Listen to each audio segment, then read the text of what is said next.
What if it wasn't you who is living your life? What if every decision you make were just the repetition of an old script, written by an invisible observer, trapped in the echo of the past? Until now, you believed you were the author, but maybe you're just the reflection of what once was. Breathe and feel. Maybe the greatest prison is not made of iron, but of memory. When you wake up, there's a sense of continuity. I am the same as yesterday. I continue the same story. But science reminds us of something brutal. Your body is not the same as yesterday. Your cells renew, your atoms are not identical. Your mind is already exposed to different stimuli. So why do you insist on living as if nothing has changed? It's because there exists inside you an observer, a silent point that watches your thoughts and, instead of creating the new, repeats the old. He is like an obsessed archivist who insists on always opening the same records, ignoring blank pages that could be born now. Neuroscientists call this firing patterns, neural networks that reinforce themselves, firing together, creating circuits of habit. Mystics call it the shadow, the part of us that prefers the known even if it hurts. In the language of the invisible, it's as if there were an underground city made of dark corridors, where every step you take is just the repetition of a previous path. You believe you're walking forward, but in fact, you're just traveling the same hidden maze. Today in this video, we're going to tear up that silent contract. We're going to expose this observer who insists on repeating the past. And more than that, we're going to experience together exercises to break the illusory continuity and come into contact with that which was never written. But be careful.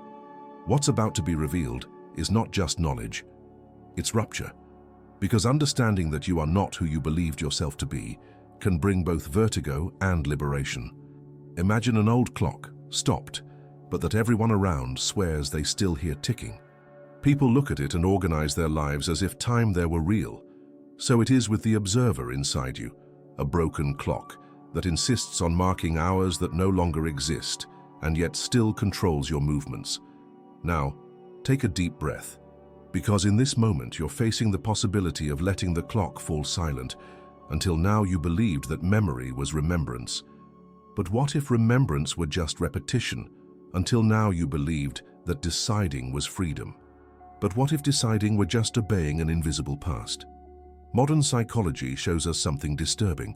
About 95% of our thoughts today are identical to those of yesterday. This means you may have gone through months, even years, without really thinking something new.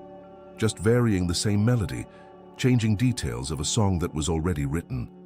And that's why you find repetitions in your life, the same relationships disguised in different faces, the same conflicts in new settings, the same feelings of emptiness, even when you achieve something that seemed new.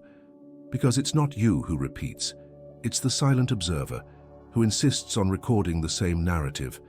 This observer is like a cracked mask kept in a forgotten theater. Every time you step on stage, he puts it on your face. You think you're spontaneous, but you're just the actor repeating old lines. The audience changes, the setting changes, but the play is the same. In quantum physics, there's the concept of the collapse of the wave function. Reality only defines itself when it's observed. But who is the observer? You? Or this hidden instance that won't stop projecting the past onto the present? In spirituality, this same phenomenon is described as karma, the invisible weight that makes you attract the same experiences until you realize the trap. Science and spirituality meet here, pointing to the same enigma. As long as you don't break this observer, you don't live, you just repeat. And I ask, have you ever felt that your entire life was just the repetition of an old script? Write in the comments, I broke the loop. This is your first signature on the pact of the new. There was a traveler who, every night, dreamed that he walked to the edge of a bridge. But in the dream, he always woke up before crossing it. Tired of the repetition, one day he decided not to wake up, and for the first time, crossed. On the other side, there was nothing known. But in that emptiness, there was freedom. That traveler is you, and the bridge is the present moment. If you wake up before crossing it, you'll remain a prisoner. But if you dare to stay, you'll discover the unknown. Close your eyes for a moment. Inhale, counting to 4. Hold your breath for 2 seconds. Exhale, counting to 6. Now notice, Who is observing your breathing? Is it you, or the repeating observer? Just ask. Don't answer. Each time you identify with this observer, you repeat. Each time you question him, a crack opens. And it's through that crack that the unprecedented reality begins to be born. Maybe you've never lived a single day truly your own. Maybe all your days have been copies of the same mold, only changing the scenery. And what if today is the first time you'll see something different? In the next sections, we're going to reveal how to identify the observer who repeats, how to disarm its psychological tricks, and how to cross into a state where the present is not a copy, but creation. But before anything, stay in this suspense. If it's not you who observes, who is living in your place? You've always believed that consciousness was a clean, transparent window through which reality entered without distortions. But what if that window were in fact a cracked glass, fragmenting everything into pieces before you even perceive it? What you call I would not be the clarity of the gaze, but the result of cracks that silently repeat themselves. This is the first blow. Maybe you've never seen the world directly.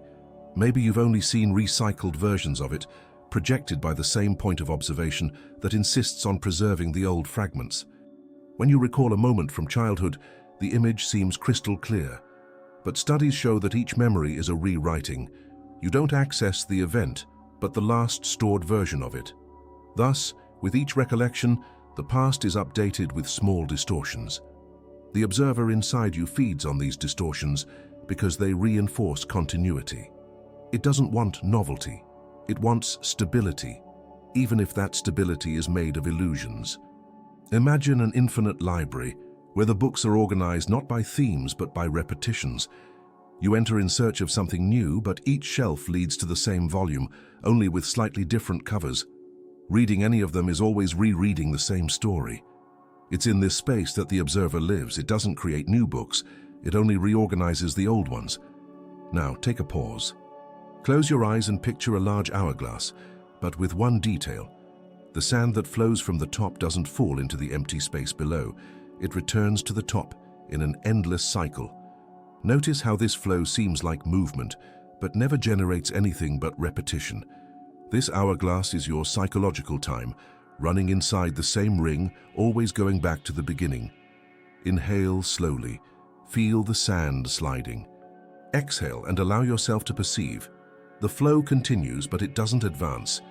This vision can be uncomfortable because it questions the center of everything you call my life. If every decision, every memory, and every emotion is just sand going back up, where would freedom be? But here's where the turning point begins. Freedom is not in changing the sand. It's in realizing that you're not the hourglass. The repeating observer believes it's the glass that contains the grains. But there's something beyond that. Something that has never been trapped in the rotation. There's an old story that speaks of a traveler who got lost in a circular city. No matter how far he walked, all the streets ended at the same gate. Desperate, he began to believe that the entire world was just that circle. Until one day, sitting on the ground, tired of the search, he noticed a crack in the asphalt. It wasn't a door, it wasn't an exit, it was just a fissure. But as he leaned down and looked through it, he saw another space, another ground, another geometry. The secret was not to break the streets, but to question the material they were made of. So it is with you. You don't need to tear down all repetitions. You need to find the crack in the perception that sustains them. Feel the paradox. You spend your whole life trying to create a different future, but you keep using the same broken lenses to see it. What you call tomorrow is already born, contaminated by the sand that returns to the top. So ask yourself now, who keeps spinning this hourglass inside you? Is it really you, or is it the observer who inherited the function of keeping the cycle active? Look at your last few years. How many of them seem truly new? How many times have you lived the same type of fall, the same disguised loss, the same enthusiasm followed by emptiness? If you observe honestly, you'll see the repeated signature, an invisible handwriting, marking everything with the same pattern. The next step is not to deny this pattern, it's to face it without fear until you notice the crack hidden in the hourglass. And it's in that fissure that the key is found. But you haven't yet seen what hides behind it. What's on the other side is not just new. It's the unspeakable that the observer fears to reveal. Until now you believed that time was a straight line, carrying you forward, always toward the new. But what if psychological time were just a tight circle, where you walk believing you're advancing, when in fact you're only returning to the same point? This rupture may seem abstract, but just observe your own life. Faces change, settings transform, but the underground plot remains. The fear is always the same, only with new disguises. The desire is always the same, only with other objects. The emptiness is always the same, only in another landscape. In ancient tradition, there's a little-told myth about a living statue. It's said that in a forgotten city, the inhabitants sculpted a colossal stone figure to protect them. Over the centuries, they believed so much in its presence that the statue awoke, but it didn't awaken as a guardian. It became the reflection of the city's own habits and thoughts, endlessly repeating the same actions, raising its arm, turning its head, marching a step. Day after day, always the same. The inhabitants didn't realize they were prisoners of their own creation. The statue was the crystallized memory of their routine, and every time they believed they were building something new, they were only reinforcing its automatic march. The city stopped in time, and even when the walls collapsed, the figure continued repeating the gesture, as if it were incapable of understanding the collapse around it. This myth is a symbolic mirror of what happens inside you. The observer who repeats your past is this living statue, molded by beliefs, traumas, and conditionings. It keeps marching even when everything around calls for change. You think you're creating the new, but you're only reinforcing the old movement. Science touches the same point with different language. Neuroscience studies reveal that the brain seeks energy efficiency, and to do so, it prefers recycling known patterns over creating unprecedented paths. This mechanism is useful for survival, but devastating for inner freedom, because in choosing the most economical path, the mind gives its entire life over to repetition. Spirituality translates this into terms of karma, invisible forces that repeat, not out of punishment, but out of inertia. Karma is not an external sentence, but the accumulated energy of patterns you insist on reactivating. The same gesture of the statue, always returning, even when the world asks for something beyond. Think for a moment. How many times have you promised yourself to change? This time it will be different. This time I won't fall into the same mistake. And yet you did. The repeating observer feeds on this promise because the promise itself is already part of the cycle. It's the same sentence said in different decades, in different settings, but with the same echo. Now, picture a scene. You walk in a square where there are several statues. Each one seems motionless, but as you approach, you realize they're all making a minimal gesture, always the same. One raises its hand, another turns its gaze, another tilts its body. All move, but none leave their place.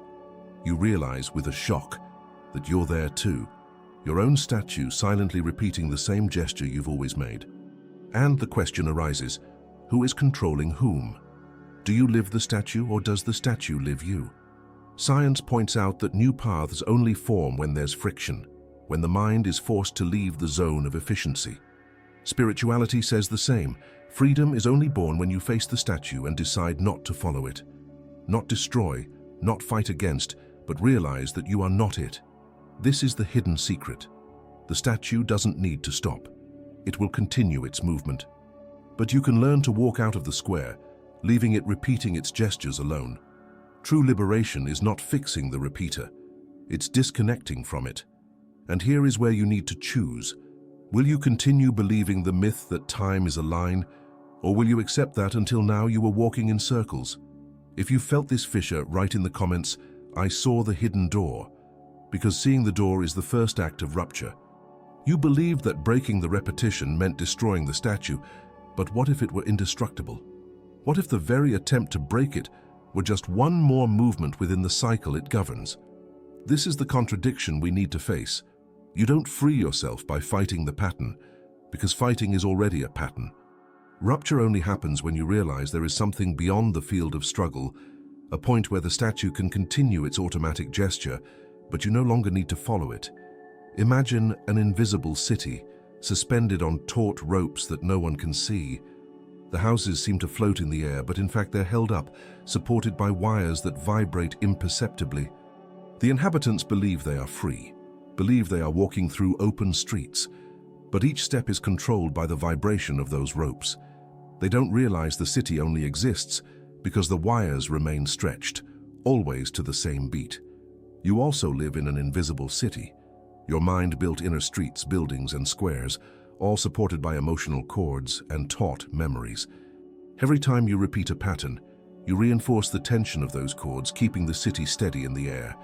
But if one of them snaps, everything collapses. It's frightening, and it's also the only chance for something beyond the cycle to be born. Science describes this with another name, homeostasis. The body, the brain, and even human societies seek stable balance, even when that balance is toxic. That's why profound changes seem so difficult, because the entire system conspires to keep the cords taut, supporting the invisible city. But spirituality reminds us of another paradox. Balance is necessary for life, but true expansion only happens in instability.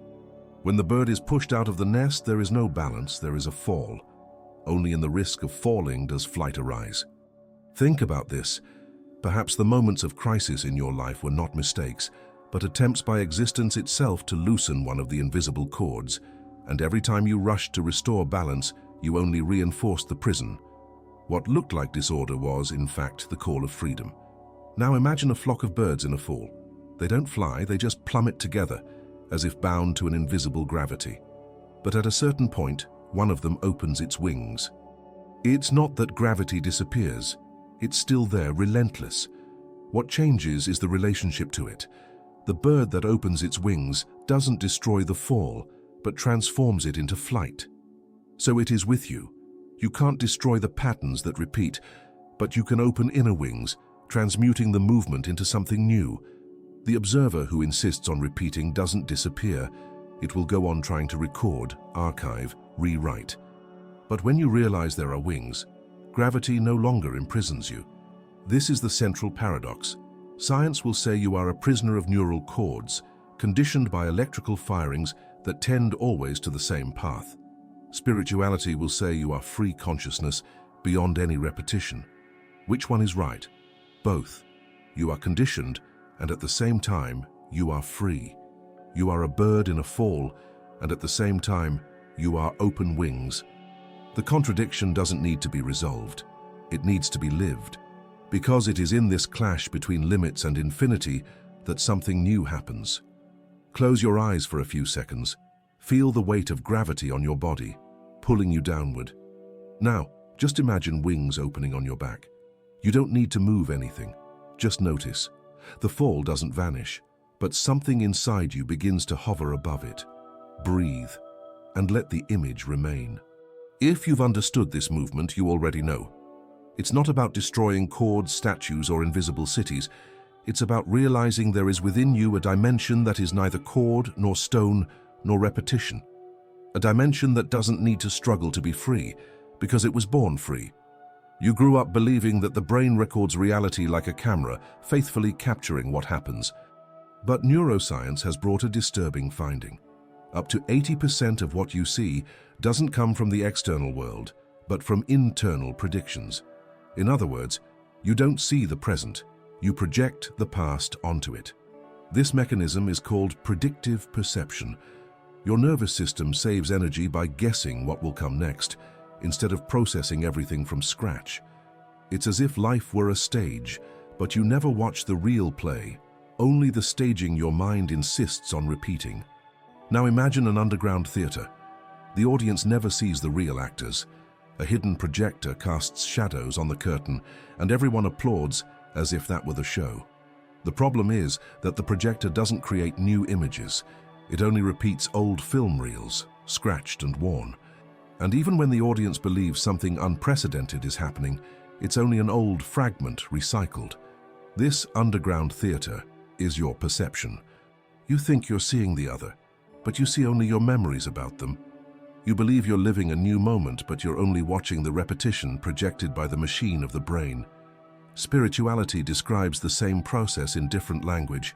It says human beings live in the waking dream world, an illusory layer where each person projects their past onto the present. That's why you can look at someone you've just met and feel fear, desire, or immediate repulsion. It's not about that person. It's about the shadows your inner projector decided to cast. Here is the uncomfortable revelation. Perhaps you have never seen anyone as they truly are. Perhaps you have never even seen yourself. Now try something simple. Close your eyes for a moment. Inhale deeply through your nose, counting to 4. Hold your breath for 2 seconds. Exhale slowly, counting to 6. As you breathe, visualize yourself sitting in that underground theater. In front of you, the curtain lit by shadows. Recognize that you're watching the same film repeated thousands of times. Then, imagine that you stand up and begin to walk toward the curtain. Feel your steps, hear the echo on the hollow floor. As you touch the fabric, perceive. Behind it, there is silence. There is something that has never been filmed. The breathing ends, but keep this image in your mind. The paradox is this: the brain needs predictions to survive. If it didn't recycle information, you wouldn't be able to react quickly. But it is precisely this survival mechanism that, without awareness, becomes a prison.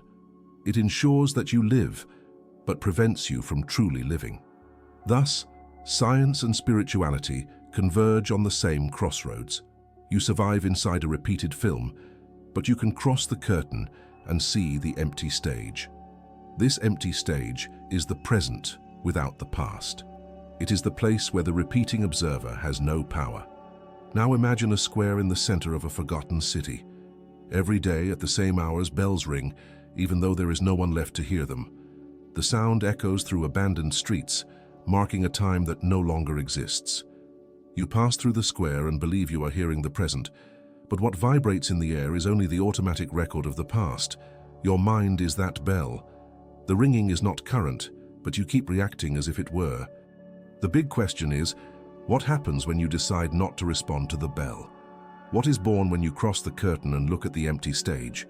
That answer doesn't fit into words. It can only be felt. And perhaps it is precisely that experience that the observer fears. Because if you look at the real without projections, it disappears.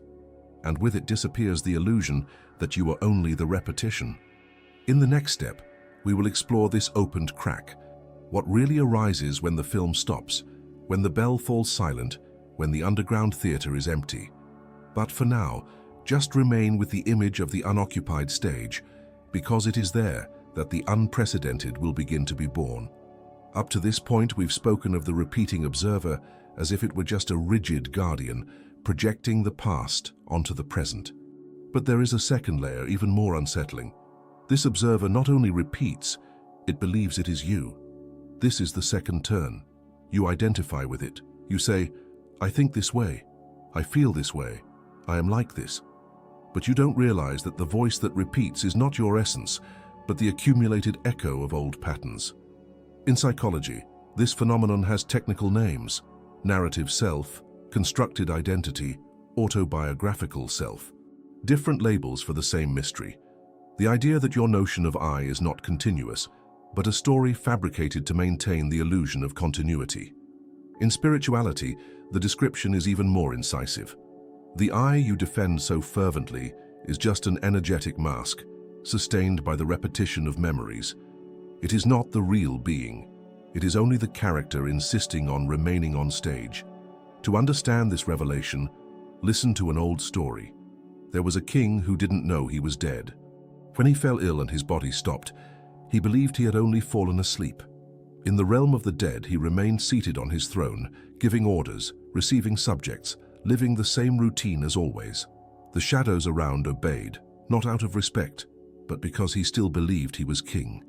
A traveler passed through that realm and, seeing him, said, "Your Majesty, your crown is made of dust, and your throne is empty.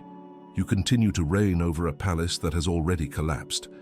The king laughed, calling him mad. He kept giving orders to the wind, believing he governed.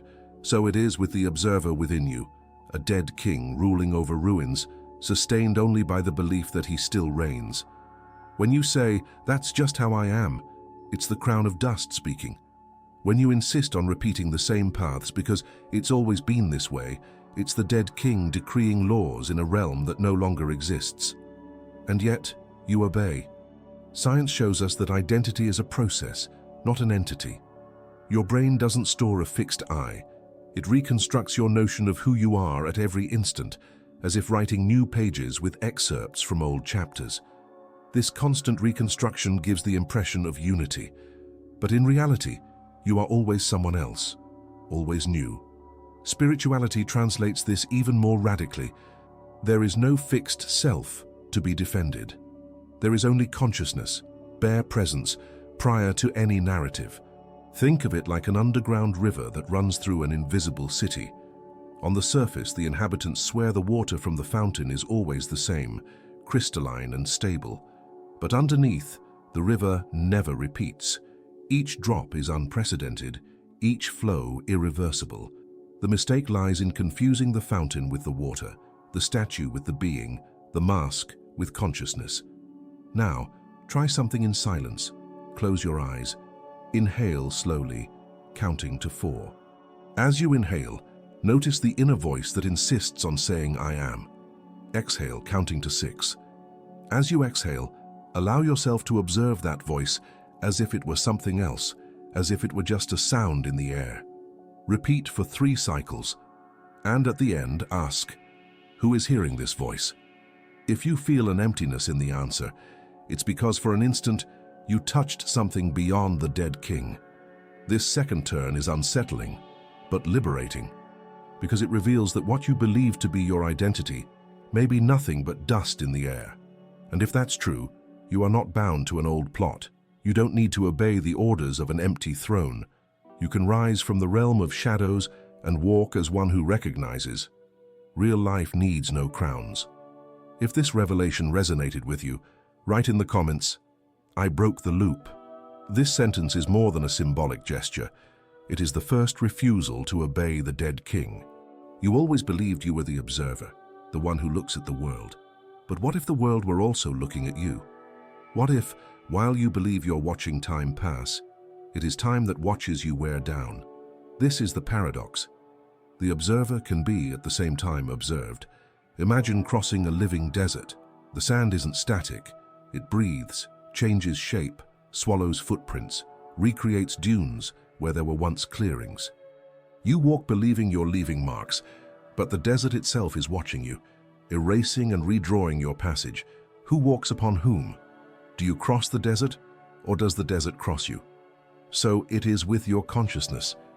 You look at thoughts and emotions, but those same thoughts seem to look back at you, trying to trap you inside their form. Modern physics already suggests this discomfort. At the quantum level, there is no separation between what observes and what is observed. The particle only decides its state when it is measured. This means the boundary between subject and object is not solid. The observer influences what he sees, but is also influenced by the act of seeing. Spirituality described this millennia ago in different language. That which you seek is already seeking you. Consciousness is not a fixed point looking at the real. It is a two-way portal. When you look, you are also crossed. Think of an underground river. You can hear the sound of the water through the cracks in the earth and believe you are only listening. But the river also hears you. Your weight, your steps, your breathing vibrate in the ground and alter the invisible course of the current. The river, and you observe each other, each transforming the other without realizing it. Thus, it's not only you who observes your life. Your life also observes you, silently asking, what will you do this time? Will you repeat the same gesture or dare another? This creates fascination, but also discomfort, because it means you are never outside the game. Even when you think you're only watching, you're already being watched. Even when you believe you're neutral, you're already leaving traces in the living desert that crosses you. This paradox is crucial. The repeating observer believes itself untouchable, a fixed point. But if even the act of observing is already observed, then there is no solid center. What you call I may be only a play of reflections between worlds that look at each other. In antiquity, there was the legend of a guardian who stood before a gate. He believed he watched those who passed, but one day he realized that the gate also watched him. Wherever he went, the gate followed him, rising before him, demanding his presence. The guardian realized he wasn't protecting anything. It was he who was trapped in the duty to watch. So it is with you. You think you watch your mind, but the mind watches you. You think you observe time, but time has already written its observation upon your skin, upon your days. This game is not defeat, it is revelation, because if you are not the fixed observer, but part of a flow in which everything observes everything, then the repeating I cannot be absolute. It is only a function within a living desert, a figure in the underground river, a shadow before a portal that breathes with you. And perhaps it is in this discomfort that freedom arises, not in being the one who controls, but in being the one who recognizes that he is also crossed. Close your eyes for a moment and listen to this idea. Perhaps silence is not the absence of sound, but a vibrant field where everything is born. You've always believed that life begins with movement, but what if movement were only the surface and the real rested in the invisible depth? Take a deep breath now. Inhale through your nose for 4 counts. Hold your breath for 2. Exhale slowly for 6. Repeat 3 times. As you breathe, notice. It's not only you who inhales the air also inhales you. Your skin vibrates, your mind vibrates, and there is a deeper field responding to your presence. Imagine yourself walking across a nocturnal plain. The ground seems solid, but beneath it there is an underground lake that pulses as if it were a heart. Each step of yours reverberates in this lake, creating waves that return to you. You do not walk alone. The earth feels you. The water responds. The invisible pulses together. Science suggests that every cell in your body emits small electromagnetic vibrations. In isolation, they seem minimal. Together, they compose an invisible symphony, like an orchestra you carry without noticing. Spirituality calls this the subtle body, layers of energy that expand beyond the flesh, touching the world without physical contact. 2 names for the same mystery. You vibrate and the world vibrates with you. Now close your eyes once more. Imagine that around your body there is a luminous field, like a transparent horizon. Inhale and see this field expanding. Exhale and feel it contracting gently. Continue 3 times. This oscillation is not imagination. It is your own vibration responding to the breath. You don't merely occupy space, you are space pulsing. There is a paradox in this exercise. You feel that your vibration is intimate, yours alone. But as you expand it, you realize it touches other vibrations. Like waves in a lake, they meet, interfere, transform. Then the question arises, where do you end and the other begin? Where does your body end and the world begin? Now imagine a long corridor filled with translucent glass portals. Each time you inhale, you pass through one of these portals. Each time you exhale, the portal dissolves behind you. But none leads to a final destination. They only multiply one after another, infinite. You don't need to arrive anywhere, because the very act of crossing is the destination. This contemplative state reveals something the logical mind fears. There is no final point. The repeating observer insists on seeking arrival, conclusion, certainty. But vibration does not conclude. It continues. It is flow, not end. What vibrates in you does not desire stability. It desires expansion. Now place your hand in the center of your chest. Inhale slowly. Feel the vibration in there, like a soft drum beating in silence. It is not only the heart, it is the entire field responding. Exhale and notice. The drum is not only inside, it echoes around. It reaches the invisible. If you manage to feel it, even for an instant, you have already perceived what was hidden. The real is not in the repeated narrative, but in the silent vibration that happens before the narrative. The repeating observer can master words, memories, images, but it does not reach vibration, because vibration is always now, and it is exactly in this now that a revelation approaches. You have already crossed living desert, marching statues, invisible cities, underground rivers. Now you see that everything vibrates, everything observes, everything resonates. But the most dangerous point is still missing. What happens when the vibration becomes so intense that it tears the fabric of the narrative? Breathe once more. Feel space expand. Feel the silent drum in your chest. Feel that something moves around. Something that was not named. Something that approaches. And when you open your eyes, remember, the real has not yet been revealed. It is only awaiting the moment when you dare to cross the next portal. Imagine yourself standing in the center of a vast plain. Around you, nothing limits your sight. The sky is not a ceiling, it is vibration. The ground is not firmness, it is breathing. You perceive yourself as a curve on that horizon, not separate, not fixed, only transition. Science already points to this mystery. Your body does not end at the skin. Each cell emits subtle radiation. Electromagnetic fields extend beyond centimeters, reaching meters, interfering with other bodies, with other presences. What you call yourself is broader than you imagine. Spirituality has described this for millennia. It calls it aura field, vital energy, not an adornment but the true invisible signature of each being. Two paths that converge on the same recognition. You are not outline. You are horizon. Now inhale for 4 counts. As you inhale, imagine this horizon expanding until it touches the stars. Hold your breath for 2 seconds. Exhale for 6 counts and feel this horizon retracting to the point of light at the center of your chest. Repeat 3 times. You will notice there is no difference between expansion and contraction. It is the same movement in 2 directions. The horizon breathes through you. This exercise opens an important fissure. Perhaps the body is not a closed house, but a passage. What crosses you is not limited to bones and flesh. It vibrates beyond, reaching other vibrations, invisible yet present. Then imagine that your body is like a stringed instrument. Each breath tunes a note, and that note echoes on the horizon, meeting other notes, composing a melody you do not hear with your ears but feel with your whole being. The repeating observer does not understand this music. It tries to isolate, catalogue, divide, but the horizon cannot be divided. It keeps vibrating even when it is not noticed, and perhaps in this moment you already sense that you are not alone in your breathing. The horizon itself breathes with you. Now imagine that before you there is a labyrinth, but not of stone, nor of walls. It is made of frequencies. Corridors vibrate in different tones, invisible notes. Each step you take changes the sound that echoes. You do not choose where you walk. You choose the frequency you wish to follow.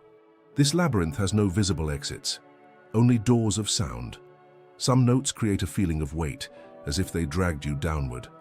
Other notes lift, as if your feet touched the ground only lightly. Physics already studies how sound frequencies shape matter. Grains of sand on a vibrating plate form precise patterns, changing with each alteration of tone. Matter dances to invisible sound. Spirituality says the same in another tongue. Mantras, chants, intonations.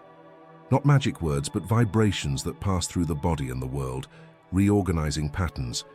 The labyrinth of frequencies is a metaphor for this. You do not walk through streets. You walk through sounds. Close your eyes now.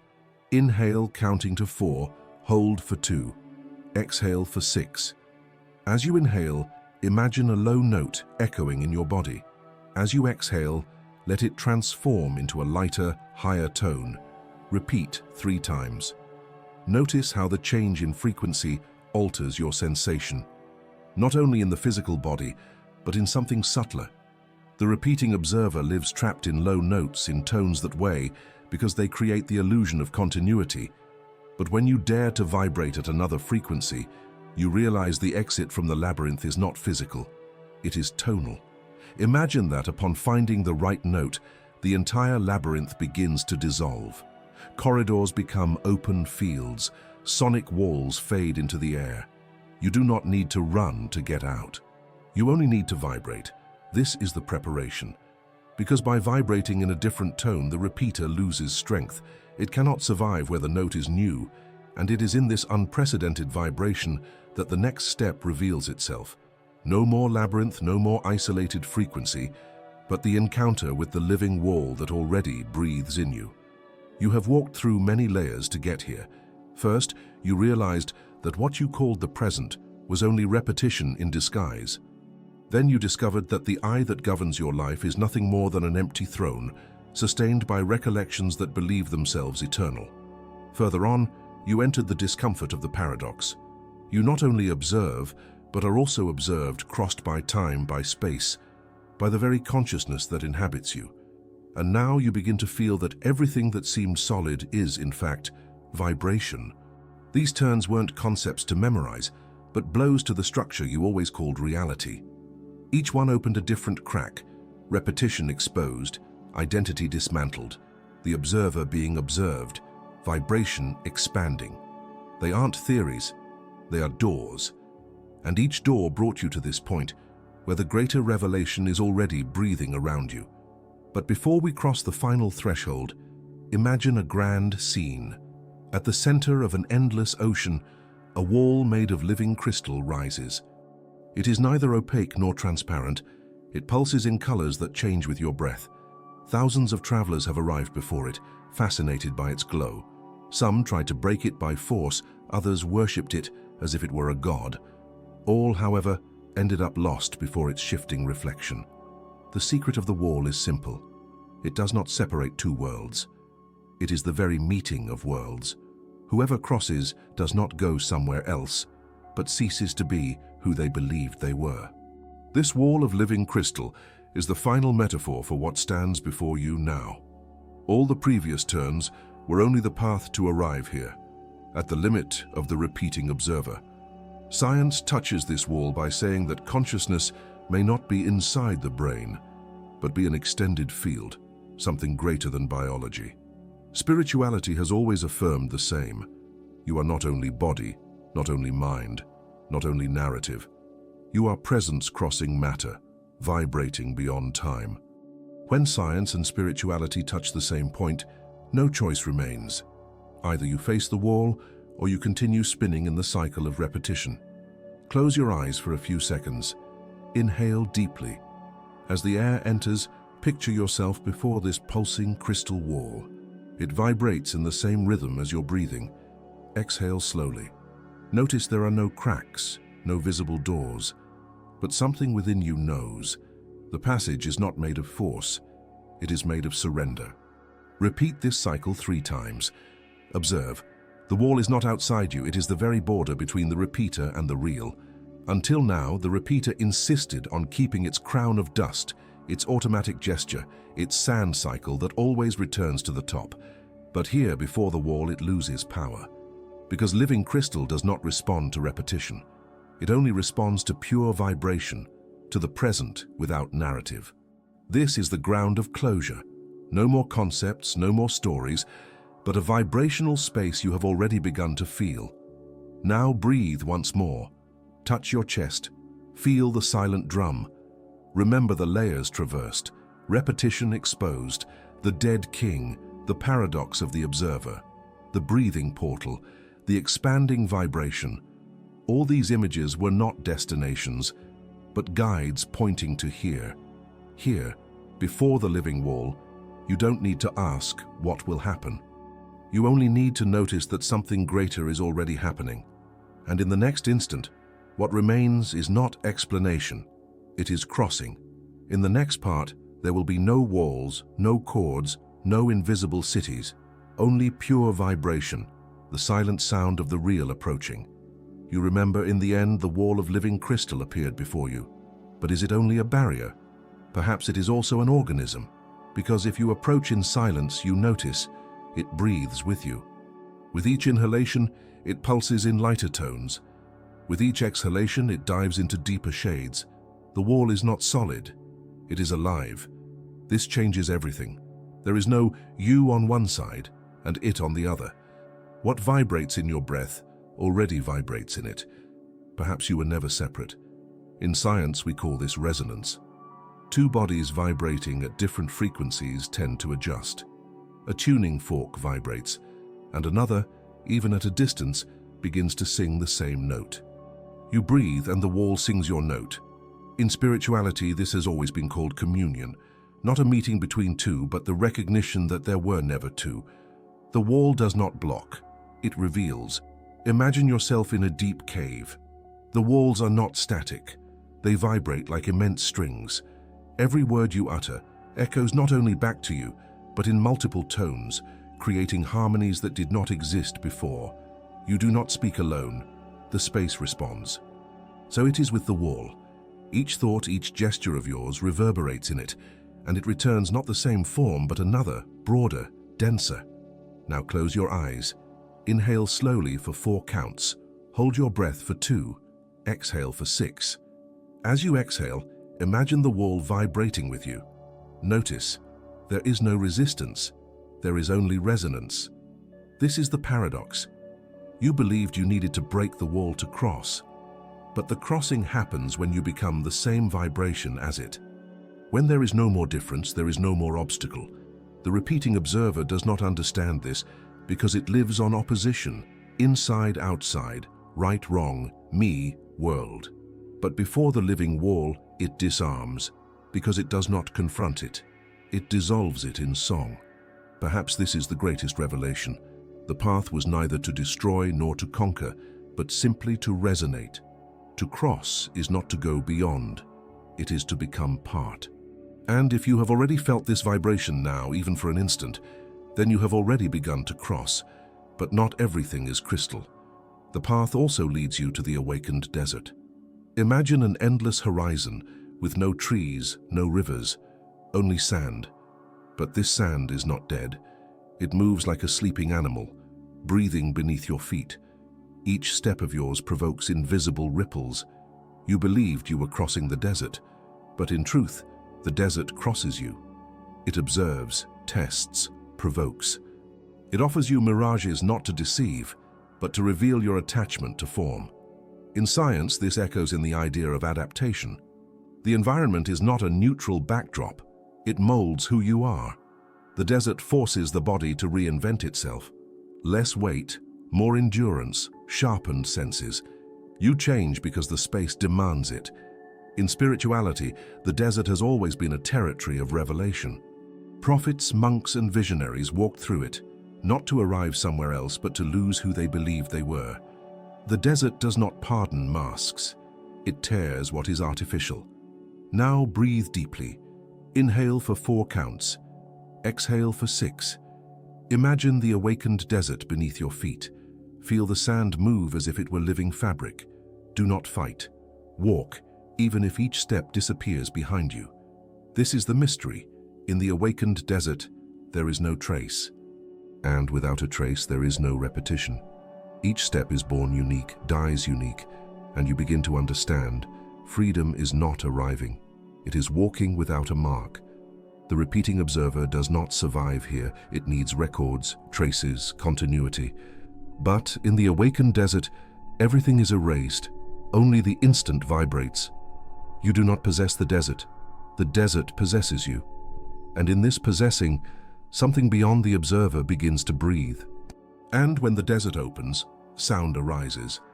A low murmur like a distant drum. You approach and realize there is an underground river running beneath the earth. It does not show itself, but it sings in vibrations that pass through your body. This river does not follow the laws of the surface. It does not arise from mountains nor empty into the sea. It runs inside everything, invisible, as if it were the spine of the world. You kneel and touch the ground. And in that touch, you realize the river already passes through you. Your blood vibrates at the same rhythm. Your heart follows the current. In science, they would call this a coherent field. Living organisms in resonance with natural rhythms, circadian, electromagnetic, gravitational. Nothing is isolated. Each beat is a response to a greater beat. In spirituality, they would say it is the river of life, the eternal flow that carries all beings, even those who believe themselves separate. No one controls its direction. It is only possible to dive. Now inhale slowly. Imagine that with each inhalation, the river rises through your body, filling it with freshness. Exhale slowly. Feel that as you release the air, you also release resistances. Repeat 3 times. When you open your inner eyes, you realize there is no river out there. You have always been the underground current. The desert breathed in you.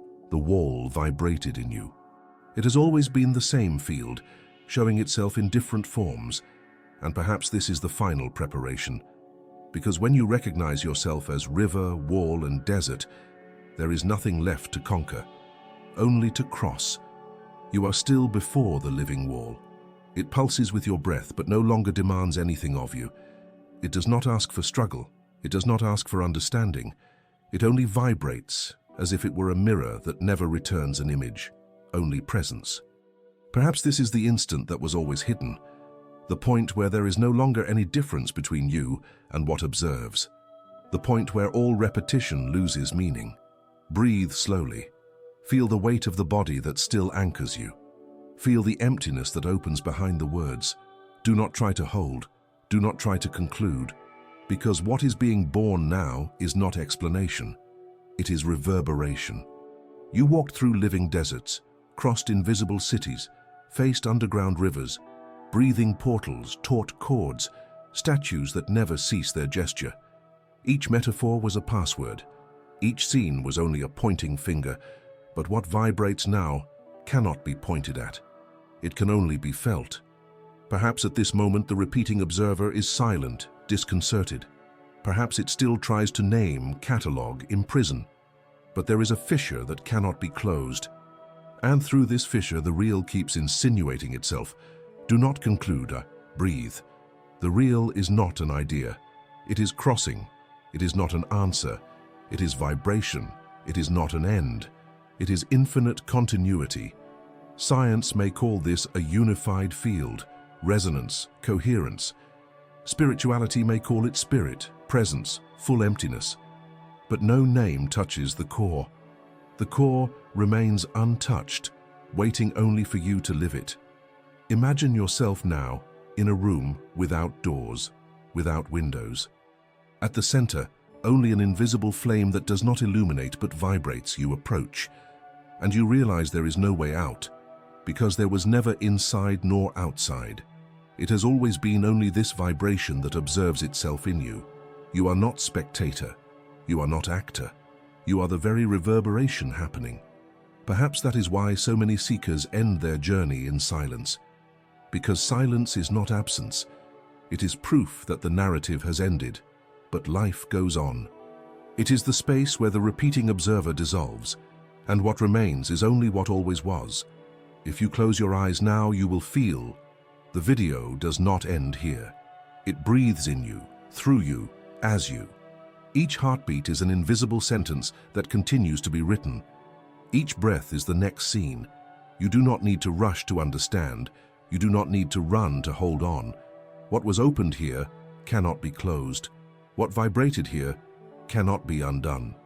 Perhaps tomorrow you will wake up and realize that something has changed. Perhaps nothing seems different, and yet everything is other. Because it was not information. It was a fissure, and a fissure never returns to being solid stone. Between what you call self and what you call real, there is now a luminous crack, and through it, the new is already beginning to breathe. Let the questions remain. Do not carry answers. Carry only the vibration that does not go out. And if at any moment you feel that the repeating observer has returned to dominate, remember, there is nothing to destroy, there is nothing to correct. Just breathe, and let the fissure reveal itself again. Because each breath is crossing, each silence is a portal, each instant is a wall that pulses, awaiting your surrender. Do not hurry, do not conclude, do not finalize. Just let this video continue in you, not as memory, not as idea, but as vibration that never ceases. Now, if this touched something in you, subscribe to this channel and write in the comments, "The silence is alive." This sentence will be your mark in the invisible field that we all share, and remember, some answers do not arrive as a voice, but as vibration.